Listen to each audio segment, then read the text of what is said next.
आज का एपिसोड सारू की कहानी एक ऐसे धमाकेदार मोड़ से शुरू होता है जिसने पूरे घर को हिलाकर रख दिया। वातावरण में दशहरा पर्व की धूम थी। घर में रावण दहन की तैयारियां चल रही थीं, लेकिन इस खुशी के माहौल के बीच एक तूफान छिपा हुआ था। एक ऐसा सच जो सामने आते ही रिश्तों के बंधनों को तोड़ने वाला था।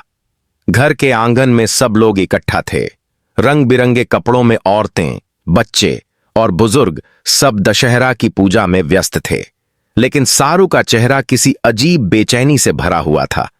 उसकी आंखों में जैसे कोई राज छिपा था जिसे वह अब और दबा नहीं सकती थी। दूसरी ओर अनिका मुस्कुरा रही थी, मानो उसकी जीत पक्की हो चुकी हो। वह सोच रही थी कि उसने सबको अपने झूठे ड्रामे और चालों से बेवकूफ बना दिया है, लेकिन उसे क्या पता था कि अब उसका नकली चेहरा सबके सामने फटने वाला है। पूजा के बाद जब सब रावण दहन की ओर बढ़े, तभी प्रिंसिपल जी और पुलिस इंस्पेक्टर घर में आ पहुंचे। सब लोग हैरान रह गए। त्योहार की घड़ी में पुलिस का आना सबको अजीब लगा। दादी ने तुरंत सवाल किया, यह क्या हो रहा है? आप लोग यहां किस लिए आए हैं? प्रिंसिपल जी ने गहरी सांस लेते हुए कहा, दादी जी, आज वो सच सामने आएगा जिसे अब तक सबके सामने छुपाया गया, और वो सच है अनिका का असली चेहरा। जैसे ही ये शब्द निकले, पूरा माहौल सनसनी से भर गया। सबकी निगाहें अनिका पर टिक गईं। अनिका के माथे पर पसीना आ गया, उसके होंठ कांपने लगे, लेकिन उसने तुरंत संभलते हुए कहा, ये लोग झूठ बोल रहे हैं, ये मुझे बदनाम करना चाहते हैं। परंतु इससे पहले कि वह और कुछ कह पाती, प्रिंसिपल जी ने सबूतों से भरी एक फाइल दादी के सामने रख दी। फाइल खोलते ही दादी के हाथ कांप गए। उसमें सारी रिपोर्ट्स, रिकॉर्डिंग्स और कागजात थे जो अनिका की साजिशों का खुलासा कर रहे थे। फाइल में साफ लिखा था कि कैसे अनिका ने स्कूल में फर्जीवाड़ा किया, कैसे उसने बच्चों को गलत रास्ते पर धकेलने की कोशिश की, और कैसे उसने कमिनी के साथ मिलकर पूरे परिवार को बदनाम करने की योजना बनाई। जैसे ही ये सबूत सबके सामने आए, घर की बहुएं और सदस्य आपस में कानाफूसी करने लगे। कोई कह रहा था, हमें तो शुरू से ही अनिका पर शक था, तो कोई बोल उठा, लेकिन हमने कभी सोचा नहीं था कि वो इतनी गिर सकती है।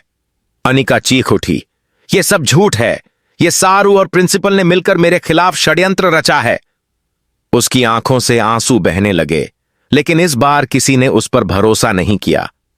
तभी पुलिस इंस्पेक्टर ने मोबाइल फोन से एक वीडियो सबके सामने चलाया।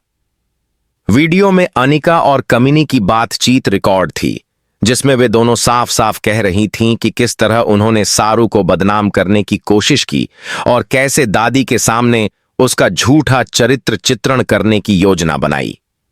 वीडियो देखते ही पूरा घर सन्न रह गया। दादी का चेहरा क्रोध से लाल हो गया। उनका दिल जैसे टूट गया था। जिस लड़की को उन्होंने अपनी बहू मानकर घर में जगह दी, वही आज इस घर की इज्जत मिट्टी में मिलाने पर उतारू थी। दादी धीरे धीरे अनिका की तरफ बढ़ीं और सबकी सांसें थम गईं। अनिका गिड़गिड़ाती रही, दादी जी, मैं आपकी पोती जैसी हूं, आप मुझे माफ कर दीजिए, यह सब गलतफहमी है। लेकिन दादी का गुस्सा अब ज्वालामुखी बन चुका था। उन्होंने अनिका को जोरदार तमाचा जड़ दिया। वह थप्पड़ इतना गूंजदार था कि पूरे आंगन में सन्नाटा छा गया। अनिका लड़खड़ाकर जमीन पर गिर पड़ी। दादी की आंखों में आंसू थे, लेकिन उनका स्वर कड़क था। तूने इस घर के विश्वास को तोड़ा है अनिका, तूने हमारी इज्जत से खेला है। आज के बाद तेरी जगह इस घर में नहीं है। अनिका रोती बिलखती दादी के पैरों में गिर गई, लेकिन दादी ने उसे झटक दिया। सारू के चेहरे पर राहत की चमक आ गई। जिस सच के लिए वह अब तक लड़ रही थी, आखिरकार वह सामने आ गया था। बाकी घर वाले भी दादी के इस फैसले से सहमत थे। मामा, मामी और दूसरे रिश्तेदार सब चिल्लाने लगे कि ऐसी लड़की को तुरंत घर से निकालो। पुलिस इंस्पेक्टर ने आगे बढ़कर अनिका से कहा, अनिका जी, अब आपको हमारे साथ चलना होगा। आपके खिलाफ सारे सबूत मौजूद हैं। जैसे ही इंस्पेक्टर ने उसे पकड़ने की कोशिश की, अनिका चीख पड़ी, नहीं, मुझे मत ले जाइए। मैंने सब कुछ कमिनी के कहने पर किया था, लेकिन अब किसी को उसकी सफाई सुनने में दिलचस्पी नहीं थी। कमिनी भी वहीं मौजूद थी और सब कुछ देख रही थी। उसने स्थिति को संभालने की कोशिश की और कहा, यह सब सारू की चाल है। वो अनिका को फंसाना चाहती है। लेकिन तभी प्रिंसिपल जी ने दूसरी रिकॉर्डिंग सबके सामने चला दी, जिसमें कमिनी और अनिका की साझेदारी का पूरा सच सामने था। इस बार दादी की नजरें कमिनी पर गईं और उन्होंने गुस्से से कहा, कमिनी, तू भी उतनी ही गुनहगार है। मैंने तुझे अपनी बेटी समझा और तूने ही मेरी बहू को बरगला कर घर को तोड़ने की कोशिश की। कमिनी गुस्से में कुछ कहने ही वाली थी कि दादी ने उसकी तरफ भी उंगली उठाकर चेतावनी दी, अब तेरा भी हिसाब होगा। दादी का यह कड़क रूप देखकर पूरा घर स्तब्ध था। जहां कुछ पल पहले हंसी और पूजा का माहौल था, वहीं अब हर कोई गुस्से और सदमे में था। सारू ने दादी का हाथ थामकर कहा, दादी, आपने सही किया। आज सच की जीत हुई है। दादी ने सारू को गले लगा लिया और कहा, बेटी, तूने इस घर को बचा लिया। आज अगर तू हिम्मत न दिखाती तो यह घर बर्बाद हो जाता। अनिका को पुलिस ने हथकड़ी पहनाई और जब उसे ले जाया जा रहा था, उसने जोर से चिल्लाते हुए कहा, मैं लौट कर आऊंगी। मैं तुम सबको चैन से नहीं जीने दूंगी। उसका यह स्वर पूरे घर में गूंज उठा और सभी के दिल में एक डर छोड़ गया। लेकिन दादी का चेहरा अब भी अडिग था। उन्होंने कहा, अब चाहे तू कुछ भी कर ले अनिका, सच हमेशा जीतता है और झूठ हमेशा हारता है। पहले सेक्शन का अंत यहां इस सस्पेंस से होता है कि अनिका भले ही गिरफ्तार हो चुकी है, लेकिन उसका बदले की आग सबके दिलों में डर छोड़कर गई है।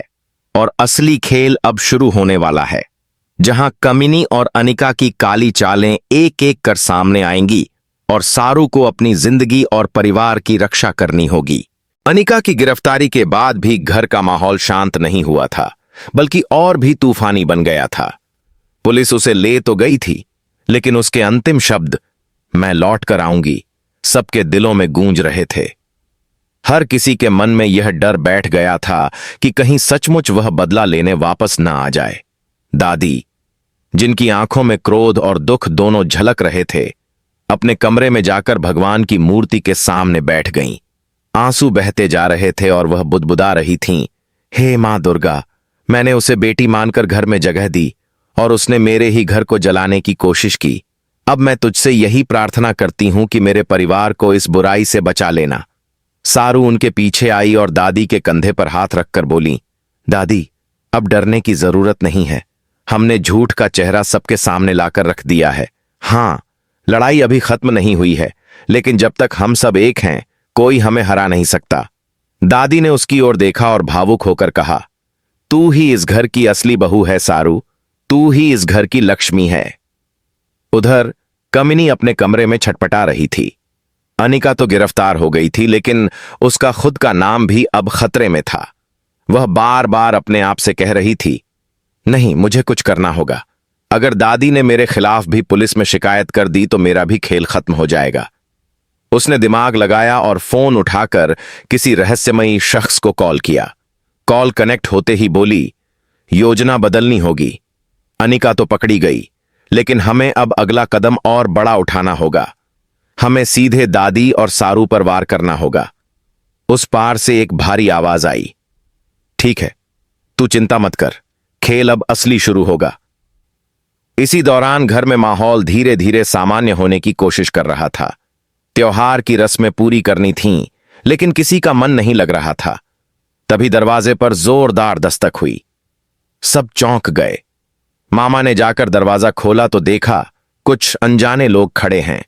वे दावा कर रहे थे कि वे अनिका के रिश्तेदार हैं और उसे छुड़ाने आए हैं। दादी ने कड़क स्वर में कहा, उसे छुड़ाने का सपना देखना भी मत। उसने जो किया है उसका परिणाम भुगतना ही होगा। वे लोग गुस्से से देखते हुए बोले, ठीक है दादी जी, लेकिन ये याद रखिएगा कि आपने दुश्मनी मोल ले ली है। उनके जाते ही सब घर वाले और घबराए। सारू ने सबको संभाला और कहा, डरिए मत, यह उनकी धमकी है। सच की ताकत हमेशा झूठ से बड़ी होती है। लेकिन भीतर से वह खुद भी बेचैन थी। उसे लग रहा था कि यह तूफान यहीं नहीं रुकेगा। रात का समय हुआ। सब लोग अपने अपने कमरों में जा चुके थे, लेकिन कमिनी छुपकर आंगन में निकली और वहीं रखे एक पुराने ट्रंक से कुछ कागज और नक्शे निकाले। उसकी आंखों में चमक थी। ये ही वो रास्ता है जिससे मैं घर की जायदाद अपने नाम कर सकती हूं। दादी और सारू को हटाना ही होगा। लेकिन यह सब देख रही थी छोटी बहू, जो अंधेरे कोने से सारी बातें सुन रही थी। उसने तुरंत सारू को जाकर सब बता दिया। सारू ने रातों रात योजना बनाई। उसने सोचा कि कमिनी को रंगे हाथ पकड़ना होगा। अगली सुबह सब लोग जब नाश्ते के लिए बैठे, सारू ने बड़ी शांति से कहा, कल रात मैंने एक सपना देखा। उसमें मां दुर्गा ने मुझे संकेत दिया कि इस घर में कोई अब भी हमारे खिलाफ षड्यंत्र कर रहा है। दादी चौकन्नी हो गईं और बोलीं, कौन है वो? सारू ने कहा, सही समय पर सब सच सामने आ जाएगा। यह सुनकर कमिनी का चेहरा उतर गया। उसने सोचा, क्या सारू को सब पता चल गया? उसकी घबराहट साफ दिख रही थी। दिन चढ़ते ही पुलिस से खबर आई कि अनिका ने पूछताछ में कमिनी का नाम लिया है। पुलिस जल्द ही कमिनी को भी गिरफ्तार करने आ सकती है। यह सुनते ही घर में हड़कंप मच गया। दादी ने गुस्से से कमिनी को बुलाकर कहा, कमिनी, सच सच बता, क्या तूने अनिका का साथ दिया था? कमिनी के पास जवाब नहीं था। वह बगलें झांकने लगी। तभी सारू ने कहा, दादी, अब इसे और मौका मत दीजिए। इसने कल रात ही नए षड्यंत्र की योजना बनाई है। सारू की बात सुनकर कमिनी आग बबूला हो गई। उसने चीखते हुए कहा, हां, मैंने सब किया, क्योंकि मैं इस घर की बहू होकर भी हमेशा पराई समझी गई। मुझे कभी वो सम्मान नहीं मिला जो सारू को मिला। सब दंग रह गए। कमिनी की आंखों से नफरत छलक रही थी। दादी ने क्रोध से कहा, सम्मान कमाने से मिलता है, छीनने से नहीं। तूने इस घर की नींव हिलाने की कोशिश की है और आज तू भी अपने किए की सजा पाएगी। इतना कहकर दादी ने पुलिस को बुलाने का आदेश दिया। कमिनी भागने की कोशिश करने लगी, लेकिन तभी सारू ने उसे रोक लिया। दोनों के बीच भयंकर टकराव हुआ। कमिनी ने सारू को धक्का दिया, लेकिन सारू ने दृढ़ता से उसका हाथ पकड़ लिया। घर वाले चिल्ला रहे थे, सारू सावधान! तभी अचानक मंदिर में रखे दिए की लौ तेज हो गई, मानो मां दुर्गा खुद सारू को शक्ति दे रही हों। सारू ने जोर से कहा, मां दुर्गा की सौगंध है, मैं इस घर को टूटने नहीं दूंगी। उसने कमिनी को जोर से धक्का दिया और उसे जमीन पर गिरा दिया। उसी वक्त पुलिस अंदर आ गई और कमिनी को गिरफ्तार कर लिया। कमिनी चिल्लाती रही, तुम सब मुझे नहीं रोक सकते, मैं लौट कर आऊंगी और इस घर को बर्बाद कर दूंगी। पुलिस उसे घसीट कर ले गई। घर का माहौल धीरे धीरे शांत हुआ। दादी ने सारू को गले लगाकर कहा, बेटी, आज तूने एक बार फिर इस घर की रक्षा की है। आज तूने साबित कर दिया कि तू सिर्फ बहू नहीं, बल्कि मां दुर्गा का रूप है। सब घर वाले सारू के आगे झुक गए और उसकी हिम्मत की प्रशंसा करने लगे। एपिसोड का अंत इस भावुक लेकिन रोमांचक मोड़ पर हुआ कि अब अनिका और कमिनी दोनों जेल में हैं, लेकिन उनका बदले का जहर अब भी जिंदा है। वे जेल में बैठकर नई साजिशें रचने लगी हैं। उधर घर में शांति लौट आई है, लेकिन हर किसी को यह डर है कि कब ये दोनों फिर से लौटकर सबकी जिंदगी को जहन्नुम बना देंगी।